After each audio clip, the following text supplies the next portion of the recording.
Medya Haber ekranlarında yeni bir Avrupa gündemi programında yeniden birlikteyiz. Bugün Amerika'dan gazeteci Debbie Bookchin bizlerle. Öncelikle Debbie Bookchin'e merhaba diyelim. Hello dear Debbie, thanks for joining us. Merhaba Debbie, bugün bize katıldığın ve bu röportajı kabul ettiğin için teşekkürler. Öncelikle Kürt Halk Önderi Abdullah Öcalan'a ilişkin durum ile başlayalım. Önder Apo'nun sağlığına ilişkin çok ciddi kuşkular var ve yaklaşık 24 yıldır izolasyon altında tutuluyor. Öncelikle Önder Apo'ya uygulanan bu muameleyi nasıl görüyorsunuz? The treatment of Abdullah Öcalan is completely inhumane. Abdullah Öcalan'a uygulanan muamele kesinlikle insanlık dışıdır. Temel insan haklarının hiçe sayıldığı bu durum kesinlikle kabul edilir değildir. Birleşmiş Milletler ve diğer tüm uluslararası hukukun çizgilerine baktığımızda izolasyonun kesinlikle bir işkence yöntemi olarak yorumlandığını görüyoruz. Türk Devleti'ni derhal Sayın Öcalan'ın avukatları ve ailesiyle görüşmesini, eğer gerekli ise sağlık hizmeti almasını sağlaması da sorgusuz bir şekilde yerine getirmek zorundadır. Fakat Türk Devleti'nin izolasyona dayalı tutumu ne kadar akıl alır gibi olmasa da aslında çok da sürpriz değildir. Bunu aslında açıklamanın en kısa yolu Erdoğan yönetiminde Türk Devleti'nin Kürt halkına yönelik uyguladığı devlet terörüdür. Peki Önder Apo'nun özgürlüğünün sağlanması ve PKK'nın yasaklı örgütler listelerinden çıkartılmasının önemi nedir? Put in the simplest terms, Turkey uses the terrorist designation of the PKK. En basit tanımıyla aslında Türkiye terörist tanımını her yerde Kürtlere PKK adı altında olumsuz bir şekilde kullanıyor. Bu karşı kullanma aslında kaçırma, alıkoyma, işkence, katletme, Kürt köylerini bombalama ve mülteci kamplarını bombalamaları da Kürtlere karşı içeriyor. Bu kesinlikle devlet tarafından desteklenen sistematik ve vahşi bir saldırıdır. Açıkça görülüyor ki insan haklarını savunduklarını söyleyen batılı hipokratlar bu vahşetin karşısında sessiz kalıyor.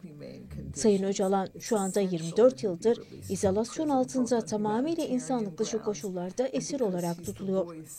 Öcalan'ın özgürlüğü Orta Doğu'nun geleceği için çok önemlidir. Çünkü Öcalan Kürt halkının inanç ve ruhunun sesidir. Bir barış sürecinin de kilit ismi Öcalan'dır. Amerika, Avrupa Birliği ve Avrupa İnsan Hakları Mahkemesi'nin aslında Türkiye'ye baskı uygulayabileceği hem ekonomik hem de siyasi çok yöntem vardır. Bu baskının Türkiye üzerinde Kürt halkı ve Kürt halkını temsil edenlerle barış görüşmeleri yapılması adına uygulanması kaçınılmazdır. Öncelikle yapılacak en önemli şeylerden birisi kesinlikle PKK'nın listelerden çıkartılmasıdır. PKK'nın listelerde tutulmasıyla Türk Devleti'nin Kürt halkına yönelik saldırı ve soykırımlarının önünü açmaktadır. Türk Devleti kendi popülasyonu olan Kürtlere ve Rojava ile Başur'daki insanlara da bu bahaneyle saldırıyor. Bir barış olması gerçekten isteniyorsa kesinlikle en büyük ve kritik adım Abdullah Öcalan'ın özgürlüğünün sağlanmasıyla olacaktır. Öcalan aynen Nelson Mandela'nın durumunda olduğu gibi barış görüşmelerini başlatabilmesi adına kesinlikle derhal serbest bırakılmalıdır.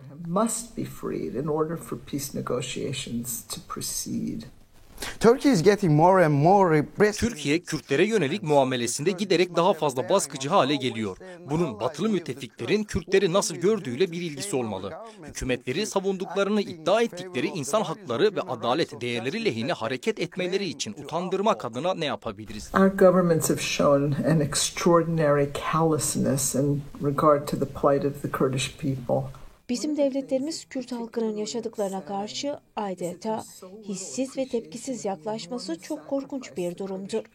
Kürt halkının DAEŞ'i yok etmesini bile yeterince memnuniyetle karşılamayacak kadar Kürt halkını görmezden gelmeleri çok rahatsız edici bir durumdur. Bir durun ve düşünün.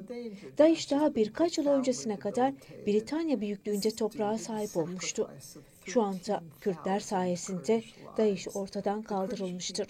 Bu mücadele 13 bin Kürt insanının hayatına mal olmuştur.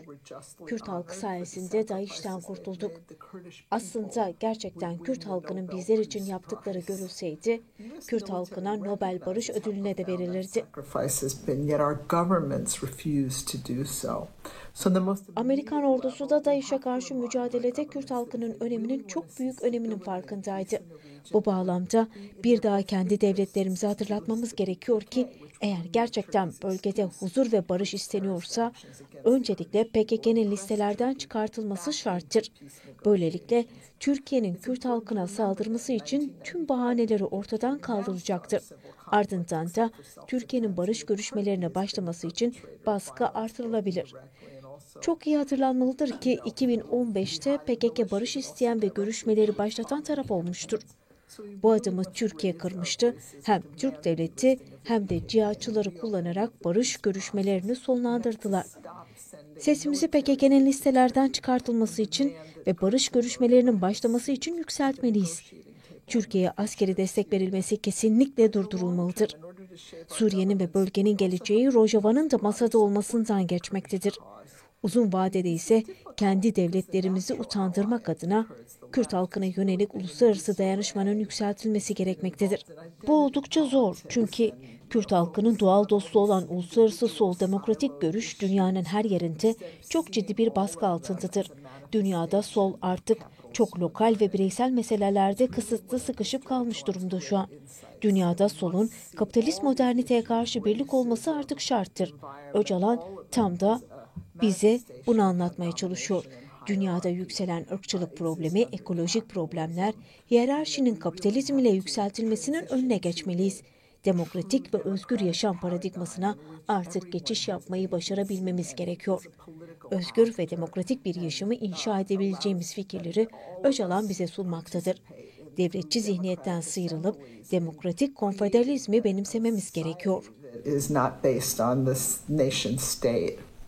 What is your expectation and message for Önder Apo ve Kürt halkı için mesajınızı da alalım. Abdullah Öcalan has really charted a new course for democracy. Abdullah Öcalan gerçekten dünya barışı için mücadele veren birisidir. Tüm insanlar adına demokratik bir yaşamın kurulması için bize tüm fikirleri çok iyi şekilde aktarmıştır. Öyle bir devirde yaşıyoruz ki korkunç bir şekilde burjuva demokrasiyi temsil ediyor. Sayın Öcalan'ın demokratik konfederalizm paradigması bizim için eşit, demokratik, ekolojik, feminist, adaletli ve özgürlükçü bir yaşamı inşa etmek için en önemli yol haritasıdır. Bakur ve Rojava'da uygulanan model bizlere kadın özgürlükçü yaşamın, inançlara eşit yaklaşımın ve ekolojik yaşamın pratikte gerçekleştirebileceğinin somut örneğidir. When people meet together in local assemblies and together discuss and debate and decide. İnsanların lokal yönetimlerde bir araya gelerek kendi kendilerini yönetmelerinin geleceklerini belirlemelerinin tek yoludur.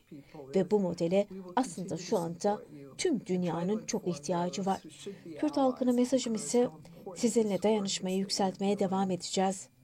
Kürt halkının destekçilerine de Kürt halkının ve Öcalan'ın fikirlerini çok iyi anlatabilmeliyiz. Kürt halkı olarak sizler daha önce hiç yapılmamış bir şeyi büyük bir başarıyla yapıyorsunuz. Devletsiz bir yönetimin olabileceğinin yolunu çiziyorsunuz. Böylelikle devletten gelen baskıları ve zulmün de önüne geçmeye alternatif oluyorsunuz. Bu yaptığınız 21. yüzyılın en büyük ve en önemli projesidir. Bu projeyi aslında DAEŞ'e karşı tüm dünya için tek başınıza savaşırken gerçekleştirmiş olmanız da çok büyük bir başarıdır. Kürt halkı kendi kendiyle derinden bir gurur duymalıdır. Bizler Kürt halkını örnek alıp demokratik konfederalist modelin kendi ülkemizde de inşasına katkıda bulunmamız gerekiyor.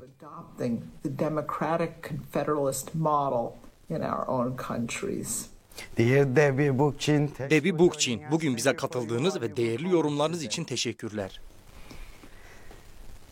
Evet sevgili izleyiciler, bir diğer Avrupa gündemi programında Medya Haber ekranlarında yeniden sizlerle olduk. Bugün Amerika'dan gazeteci ve Rojava Komitesi üyesi Debbie Bukçin'i ağırladık. Bir sonraki Avrupa gündemi programında yeniden görüşmek ümidiyle.